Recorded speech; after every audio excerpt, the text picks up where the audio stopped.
ഒരു പെണ്ണ് വീഡിയോ എടുത്ത് ബസ്സിൽ നിന്ന്, എന്നിട്ടത് സോഷ്യൽ മീഡിയ അപ്ലോഡാക്കി. നിങ്ങൾ കണ്ടു നോക്കാം ആ ഒരു വീഡിയോ. ഇപ്പോൾ ഈ പെണ്ണുള്ളത് നേരെയാണ്, ആ ഒരു മനുഷ്യനുള്ളത് ഈ പെണ്ണിൻ്റെ മുന്നിൽ നേരെയാണ്. ഇവൾക്കറിയാം ഇങ്ങനെ നിന്നത് കൊണ്ട് ഒന്നും നടക്കല, ഒരു തട്ടല മുട്ടല തോണ്ടല ഒന്നും നടക്കല, അതുകൊണ്ട് മാറ്റിപ്പിടിക്കണം. ഇപ്പോൾ സെറ്റായി. ഇപ്പോൾ ഇവളുള്ള സൈഡിലും ആ ഒരു മനുഷ്യനുള്ള നേരെയാണ്. ഈ പെണ്ണ് മനഃപൂർവ്വം ഉള്ളിലോട്ട് പോവുകയാണ്. നോക്ക്, പോകുന്ന സമയത്ത് ആ ഒരു മനുഷ്യൻ്റെ കൈ ബാക്കിലോട്ട് വരും, ആ മനുഷ്യൻ മുന്നോട്ട് പോകുന്ന സമയത്ത് സ്വാഭാവികമായിട്ടും കൈ തട്ടുകയാണ് ചെയ്യുന്നുള്ളത്. മാത്രമല്ല, ഒരു അന്യ പുരുഷൻ ദേഹത്ത് തട്ടുമ്പോൾ ഒരു പെണ്ണിന് ഒരു അസ്വസ്ഥത ഉണ്ടാവും മുഖത്ത്, അത് ഈ പെണ്ണിൻ്റെ മുഖത്തിൽ മറിച്ച് പുഞ്ചിരിയാണ്. ഇവർക്ക് എന്താണ് പറ്റിയത്, അല്ലെ ഇവരെന്താ ഉദ്ദേശിക്കുന്നത് മനസ്സിലാകുന്നില്ല. കാരണം ഈ ഒരു മനുഷ്യനെ നമുക്കറിയാല, പക്ഷേ ആ മനുഷ്യനെ അറിയുന്ന ഭാര്യ, മക്കൾ, അയൽവാസികൾ, കുടുംബക്കാർ, നാട്ടുകാർ, ഒരു സമൂഹം തന്നെയുണ്ട്. ഈ ഒരു വീഡിയോ അവരുടെ കയ്യിൽ കിട്ടിയാൽ എങ്ങനെ പരന്നിട്ട് ആ കുടുംബത്തിലേക്ക് എത്തും.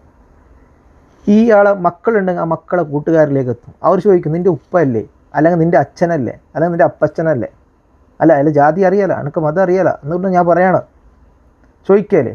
കുറഞ്ഞ പക്ഷം അയാളെ ഭാര്യ ചോദിക്കാലേ, എനിക്ക് നാണയില്ല മനുഷ്യാന്ന് ചോദിക്കാലേ. ഇതിന് ഉത്തരവാദി ആരാണ്? ഈ ഒരു പെണ്ണാണ്. കാരണം ഇവൾക്ക് ആ കൈ ഉള്ളിലോട്ട് പോകുന്ന സമയത്ത് ഇവൾക്ക് അതേ കൈ കൊണ്ട് ഇയാളെ തട്ടിയാൽ മതി, ഇയാളോട് പറഞ്ഞാൽ മതി, കുറച്ച് നീങ്ങി മനുഷ്യ മേലേക്ക് തട്ടല്ല പറഞ്ഞിട്ടില്ല. ഇവൾക്ക് തിരിഞ്ഞിരിക്കാം പുറത്ത് നോക്കിയിട്ട്, എന്നാൽ ഇവൾക്ക് ദേഹത്ത് തട്ടൂല. പക്ഷെ അങ്ങനെ ചെയ്താൽ ഇവൾ ഉദ്ദേശിച്ച കാര്യം നടക്കല. നിങ്ങൾ ഒന്നുകൂടി നോക്ക്, ആ പെണ്ണിൻ്റെ മുഖത്ത് ഒരു ഇതുപോലുമില്ല, എന്ത് അസ്വസ്ഥത പോലുമില്ല, മറിച്ച് പുഞ്ചിരിയാണുള്ളത്. മനസ്സിലായില്ലേ? നിങ്ങൾക്ക് എന്ത് മനസ്സിലായി ഇതിൽ നിന്ന്? ഇവൾ മനഃപൂർവ്വം ചെയ്തതാണ്. ഇതിന് സർക്കാർ കർശനമായിട്ട് നിയമം കൊണ്ടുവരണം.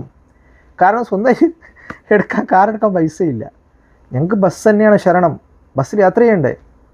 പെൺകുട്ടികൾ ഇങ്ങനെ തുടങ്ങിയാൽ ഞങ്ങൾ എന്ത് ചെയ്യും? ആ ഒരു മനുഷ്യൻ്റെ മാനസികാവസ്ഥ എന്തായിരിക്കും ആർക്കറിയാം? ഇവളൊക്കെ ആ നേരെ ഇവളെ പ്രതികരിച്ചിട്ടില്ല. എന്തുകൊണ്ട്? കാരണം ഇവൾ പ്ലാനാണ്, ഇതെല്ലാം പ്ലാൻ ഇട്ടിട്ടാണ് വരുന്നുള്ളത്. അല്ലെങ്കിൽ ബസ്സിൽ വരുന്ന ഒരു പെണ്ണെന്തിനാ മൊബൈൽ ക്യാമറ ഓൺ ചെയ്തേക്കുന്നത്? എന്താവശ്യമുണ്ട്?